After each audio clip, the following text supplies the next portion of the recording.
দেবাশ্রয়ের এটা দ্বিতীয় অধ্যায়, যেটা আমরা আজকে মহেশতলার মাটি থেকে শুভ সূচনা করলাম। এর আগে বাটানগরের একটা ক্যাম্পে আমি গেছি। আপনারা জানলে খুশি হবেন, রাজ্যের বিভিন্ন প্রান্ত থেকে প্রায় 12 লক্ষ লোকেরা এসেছিল এবং আমি অত্যন্ত খুশি এবং সর্বশক্তিমানের কাছে কৃতজ্ঞ যে আমি কাউকে খালি হাতে ফিরতে দিইনি। সুতরাং আমি চেষ্টা করেছি, যেভাবে মানুষ আমাকে ভালোবাসার ঋণে ডায়মন্ড হারবারের মাটিতে আবদ্ধ করেছেন, আমি এই মাটির কাছে চিরকৃতজ্ঞ। 7 বছরে বিশেষ করে জিএসটি ইমপ্লিমেন্ট হওয়ার পর থেকে একটু বিজেপি নেতাদের জিজ্ঞেস করুন তো, বাংলা থেকে কত টাকা তুলে নিয়ে গেছে, বাংলার মানুষকে বঞ্চিত নিপীড়িত করে রাখা। এই হচ্ছে আপনাদের একমাত্র লক্ষ্য। এই কারণে আপনাদের বাংলা বিরোধী বলি।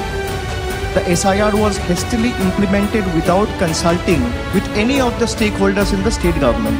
The BLOs who were appointed by this very election commission has put the onus on EC and made them responsible for their deaths. Do you think it's drama? The one sitting at the helm of affairs in the government thinks raising people's voices is drama. Then let people of the country see and answer them in the next election.